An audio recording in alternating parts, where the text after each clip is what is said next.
पुराना को सब्सक्राइब करें, नोटिफिकेशन के लिए बेल आइकन को दबाएं और जी हाँ, वीडियोस को शेयर करें और लाइक करना ना भूलें।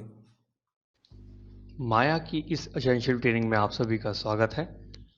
पिछले सेशन में हम लोगों ने जाना और सीखा कि किस तरीके से हम अपने एडिट मैश के कंपोनेंट्स टूल्स को हम लोग यूज़ कर सकते हैं, और हम लोगों ने ऊपर की कुछ ये टूल्स हैं इनको हमने जाना।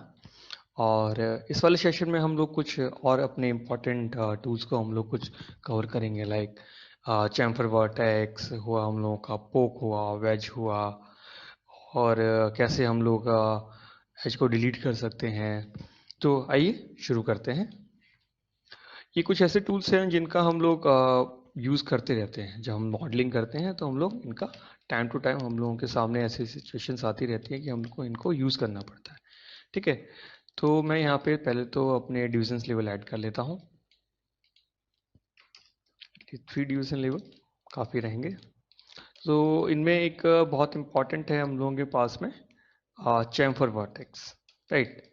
अब मान लीजिए कि आप कोई ग्रिल बना रहे हैं या आप कोई जाली बना रहे हैं, ठीक है।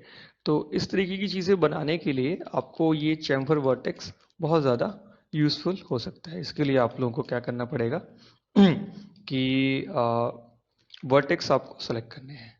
मैं यहाँ के कुछ वर्टेक्सेस सेलेक्ट कर लेता हूँ। मेक श्योर पीछे वर्टेक्स में डिलीट करके इनको, और मैं इनको जैसे चैम्फर करूँगा तो आप देख रहे हैं कि इसे सिंगल वर्टेक्स था, उसके आसपास में कुछ और वर्टेक्स जनरेट कर दी और अपना एक कुछ एरिया डिफाइन करके अपना इसने एक स्पेस ले लिया, और साथ में हम लोग को एक कोई शेप दे दी। अब इसकी जो विड्थ है इसको आप यहाँ से कंट्रोल कर सकते हैं। मैं यहाँ पे लाइक अगर मैं 150 कर दूँ तो ये छोटा हो जाएगा, अगर मैं यहाँ पे 450 कर दूँ तो ये बड़ा हो जाएगा। तो इसी तरीके से इमेजिन कीजिए कि बहुत सारे यहाँ पे सिंगल कोई प्लेन है और उसके ऊपर आपके बहुत सारे डिविजन्स हैं और आपने चैम्फर वर्टेक्स को यूज़ किया है, तो आप एक जाली बना सकते हैं। और इसको बनाने के बाद में आप उसको एक्सट्रूड करके एक प्रॉपर जाली की शेप में आप इसको लेके आ सकते हैं। किस तरीके से जाली वगैरह क्रिएट करते हैं हम लोग किसी सेशन में, हम किस तरीके से जाली बनाते हैं उस सेशन में हम लोग देख लेंगे। या अगर आप लोग चाहते हैं कि मैं इस पर कोई ट्यूटोरियल बनाऊं किस तरीके से हम जाल वगैरह बना सकते हैं, तो आप कमेंट बॉक्स में कमेंट करके बता सकते हैं, या आप डायरेक्टली मुझे मैसेज भी कर सकते हैं। तो ये था हम लोगों का चैम्फर वर्टेक्स। इसके अलावा एक और बहुत ही इसमें इम्पॉर्टेंट है डिलीट एज और वर्टेक्स, ठीक है।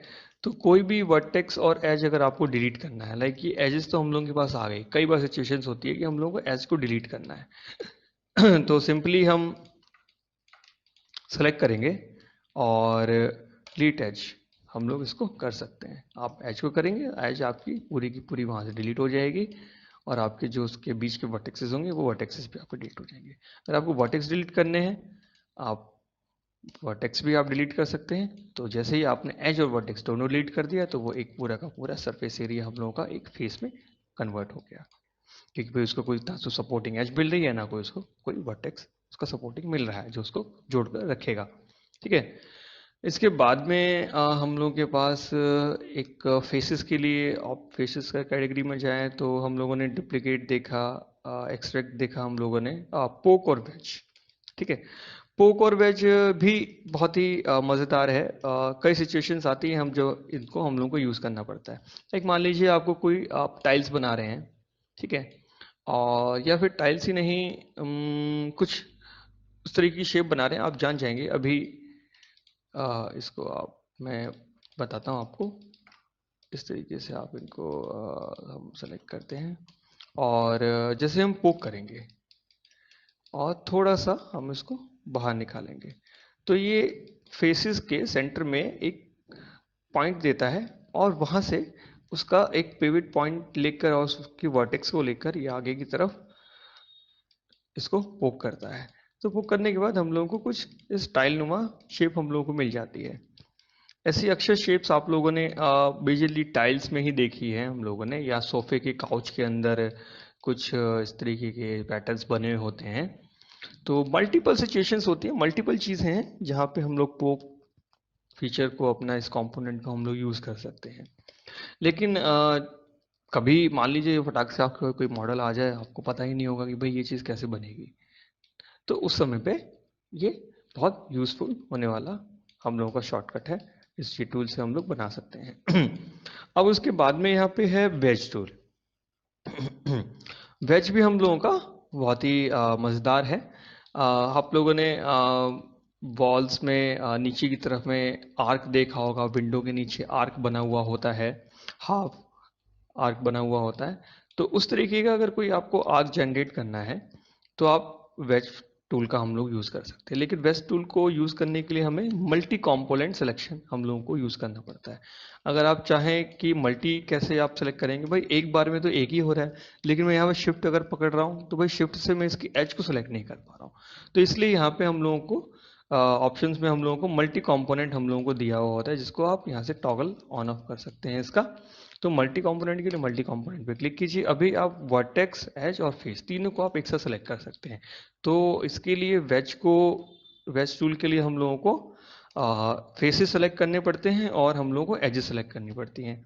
तो अब फेसेस तो आ गए, अब हम लोग एज भी सेलेक्ट कर लेते हैं अपने शिफ्ट के साथ में। देखने की अगर मैं वर्टेक्स चाहूँ तो वर्टेक्स भी सेलेक्ट कर सकता हूँ, बट हम लोग को नहीं यूज़ करना है। तो मैंने वेज किया तो देखा कि हम लोगों के पास एक नीचे आर्क हम लोगों को जनरेट हो गया। जैसे कि छज्जे वगैरह के नीचे, विंडोज़ के नीचे हम लोगों को अगर बनाना है, अगर इसका वेज का एंगल आपको कंट्रोल करना है तो वेज का आप एंगल कंट्रोल कर सकते हैं। सिर्फ वॉल्स के नीचे, विंडोज़ के नीचे ही नहीं, बहुत मल्टीपल सिचुएशंस होती हैं, बहुत सारे मॉडल्स ऐसे होते हैं जहाँ पे हम लोगों को इनका यूज़ करना पड़ सकता है इस टूल का। तो अभी जब भी आपके सामने ऐसा कुछ आएगा तो आप लोगों को पता होगा कि हमें कहाँ से, किस टूल से इसको जाकर बहुत ही ईजिली हो जाएगा और आप आगे मॉडिफाई करके, ट्विक करके अपनी चीज़ों को मॉडल कर सकते हैं। तो पिछला सेशन में ये कुछ चीज़ें हम लोगों की रह गई थी, जिसको हम लोगों ने यूज़ कर लिया। इस सेशन में हम लोगों ने कवर किया है। तो इसके अलावा भी इसमें मेन्यू में कुछ और ऑप्शंस हैं जिनको पर्टिकुलरली टाइम टू टाइम हम लोग यूज़ करते हैं। सिचुएशंस हम लोगों के सामने ऐसी आती हैं तो लाइक उनमें से फ्लिप है, सिमेट्री है, रिकॉर्ड वर्टेक्स है। वर्टेक्सेस को रिकॉर्ड हम लोग कर सकते हैं और उसका डेटा को हम लोग यूज़ कर सकते हैं बाद में। ये बहुत ही रेयर चीज़ होती है, बट कभी आपके पास सिचुएशन आए तो आप इसको यूज़ कर सकते हैं। Spin edge, back edge, forward, flip triangle edges, ये सिचुएशंस हैं, सिचुएशन बेस्ड टूल्स हैं। जब आपके सामने आए आप इनको यूज़ कर सकते हैं। और अगर हम कोई चीज़ मॉडल कर रहे हैं, मैं अगर कोई चीज़ मॉडल कर रहा हूँ अपने किसी ट्यूटोरियल में और उस समय पे अगर कोई सिचुएशन आई और हम लोगों को इनका टूल का यूज़ करना पड़ा तो हम ज़रूर यूज़ करेंगे। तो फिलहाल के लिए हम लोगों ने अपने इस मेन्यू में से मेजर जो हमारे मेन जो हमारे टूल्स हैं हम लोगों ने उसको जान लिया है अपने पिछले सेशंस में को मिला के, और इस सेशन को मिला के हम लोगों ने इन चीज़ों को कवर किया है। आई होप आप लोगों को मेरा ये सेशन अच्छा लगा होगा और मैं आप लोगों से रिक्वेस्ट करना चाहूँगा कि मेरे चैनल को ज़रूर सब्सक्राइब करें और नोटिफिकेशन के लिए बेल आइकन को ज़रूर दबाएं, क्योंकि ये एक माया की प्रॉपर एसेंशियल ट्रेनिंग है। इसमें आगे हम लोग बहुत सारी चीज़ें सीखेंगे। इस सेशन के बाद में जो हम लोग का नेक्स्ट सेशन होगा उसमें हम लोग अपने मैथ टूल्स को किस तरीके से यूज़ करते हैं उसको हम लोग जानेंगे। तो फिलहाल के लिए थैंक यू।